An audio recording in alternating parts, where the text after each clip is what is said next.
নগেন্দ্র মঠ এবং মিশন এবং বাংলা সিটিজেন্স ফোরামের দাবিটা কেন্দ্রীয় সরকারের কাছে, যে কেন্দ্র ব্যবস্থা নিচ্ছে না বাংলাদেশে। বাংলাদেশে তো মাননীয় মুখ্যমন্ত্রী বলেছেন আমরা রাজ্য, ওরা দেশ। রাজ্য তো কিছু করতে পারে না, যা করতে হবে কেন্দ্রীয় সরকারকে করতে হবে। অথচ কেন্দ্র নীরব, কোনো কার্যকরী ব্যবস্থা নিচ্ছে না, পার্লামেন্টে কোনো স্টেটমেন্ট নেই।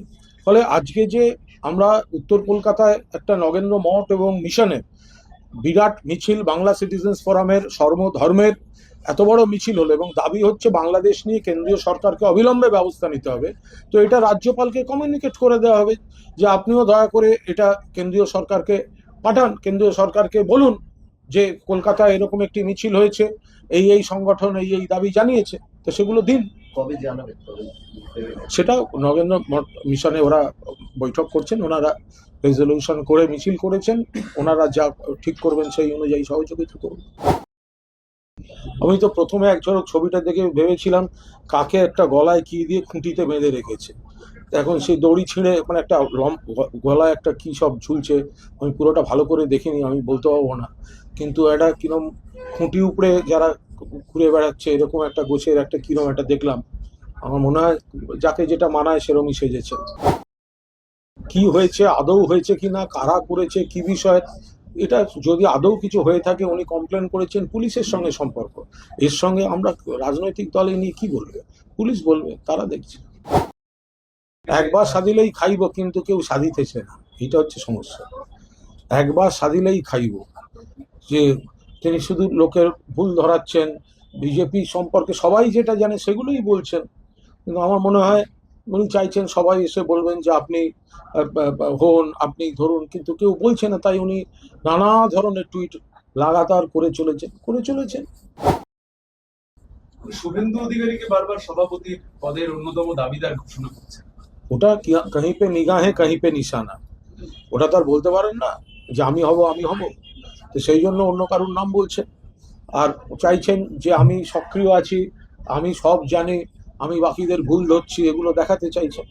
এবং মুশকিল হচ্ছে বিজেপিতে যেই আসুক, যেভাবে আসুক, মানুষের দ্বারা প্রত্যাখ্যাত, বাংলার শত্রু, বাংলার জনগণের শত্রু এই বিজেপি।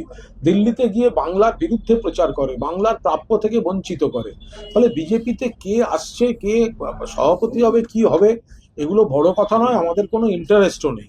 বিজেপিতে যেই আসুক বাংলার মানুষ প্রত্যাখ্যান করবে, এই নিয়ে কোনো মন্তব্যই নেই। উনি নিরপেক্ষভাবেই সমস্ত পরিচালনা করেছেন। বিজেপি মানুষের সঙ্গে সম্পর্ক নেই, মানুষের আস্থা নেই, তারা ভোটে হেরেছে। হেরে নাচতে না জানলে উঠোন বাঁকা, কখনো এটা বলে, কখনো ওটা বলে, কখনো সেটা বলে।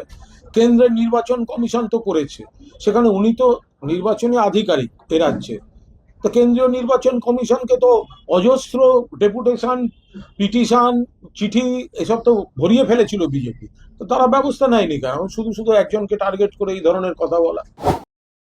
দেখুন, ওরা দখল বলতে বোঝে হয়তো ওই আমাদের ওই রাস্তাটায় এসে ওই কস্তুরি বা প্রিন্সে কোনো খাবার দাবার খাবে, তো সপরিবারে এসে খাবার দাবার, ওইটাকে দখল টখল বলে এটা বোধহয় কিছু বোঝাতে চাইছেন। এইসব কথা বলে সম্প্রীতির পরিবেশগুলো নষ্ট করে, এই ধরনের কথাবার্তা মানে সোশ্যাল মিডিয়াতেই দেখুন ব্যাপারটা খিল্লি হচ্ছে। আমরা কি উত্তর দেবো, আর কেন উত্তর দেবো? কারণ মনে হলো কলকাতা দখল করবো, আর এটা ইয়ার কি হচ্ছে এসব কথাবার্তা বলে? একটা শান্তির পরিবেশটাকে সেটাকে এই ধরনের প্ররোচনামূলক কথা বলা কি হয়? সোশ্যাল মিডিয়া এটা এলে এবার এখানকার কিছু লোকও তার তো উত্তর দেবে, তো এইগুলো করে কি লাভ আছে? সোশ্যাল মিডিয়া তো এও ঘুরছে যে ওরা কলকাতা দখল করতে আসবে বেতের তৈরি হেলিকপ্টারে বসে, তো সেটাও তো ঘুরছে, তলায় সাইকেলের চাকা লাগানো। তো এখন এই ধরনের কথাগুলোর কোনো উত্তর হয় না। আর আমরা চাই এই উত্তেজনাটা প্রশমন, খারাপ ঘটনা কাটুক, তার মধ্যে এইসব দায়িত্বজ্ঞানহীন মন্তব্য। আচ্ছা, এরা কোথায় ছিলেন? এরা যে প্রাক্তন সেনাপ্রধান, তো এরা তো জানবেন যে বাংলাদেশের জন্মটাই হয়েছে ভারতবর্ষের তৎকালীন প্রধানমন্ত্রী ইন্দিরা গান্ধী ছিলেন বলে, তা তাদের মুখে এই ধরনের কথাবার্তাগুলো মানায়? দেখুন, আমরা তো বারবার বলছি যে ধরনের ঘটনাগুলো আসছে এটা অত্যন্ত উদ্বেগজনক। কেন থামানো হচ্ছে না? থামানোর এখতিয়ারটা তো কেন্দ্রীয় সরকারের। মুখ্যমন্ত্রী বারবার বলছেন এটা নিয়ে আমরা বলতেও পারি না, করতেও পারি না, করবো কি? ওটা অন্য দেশ, তো করার কথা হচ্ছে ভারত সরকারের। সেখানে নরেন্দ্র মোদীর সরকার চুপ করে বসে আছে, পার্লামেন্টে বক্তৃতায় বিবৃতি দেন না, তারা বাংলাদেশ নিয়ে কোনো কড়া অবস্থান নেই। কালকে বিদেশ সচিব যাবেন, এখন কি হচ্ছে, কি বাড়তেছেন, ঘটনা ঘটতেই থাকছে। অবিলম্বে এটা ব্যবস্থা নেওয়া উচিত। না হলে ও ওই ওই দেশে হিন্দুরা মার খাচ্ছেন, আর এই দেশে সেইটা দেখিয়ে হিন্দুদের নিয়ে ভোট মার্কেটিং করছে বিজেপি। এটা তো ঠিক হচ্ছে না। আমার কাছে অন্যরকম খবর আছে, আমার কাছে অন্য অডিও আছে।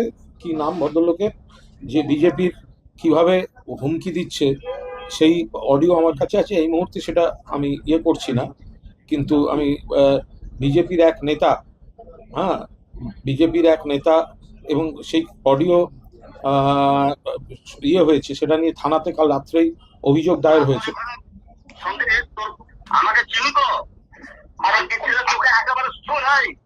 মানে কিভাবে ধরে ধরে বিজেপির নেতা, একজন নন্দীগ্রামের, তিনি কিভাবে এই ব্যাংক নির্বাচনকে কেন্দ্র করে কিভাবে হুমকি দিয়েছেন, এই সমস্ত অডিও আমাদের কাছে চলে এসছে, এবং গতকাল রাত্রেই এদের বিরুদ্ধে অভিযোগ হয়ে গেছে।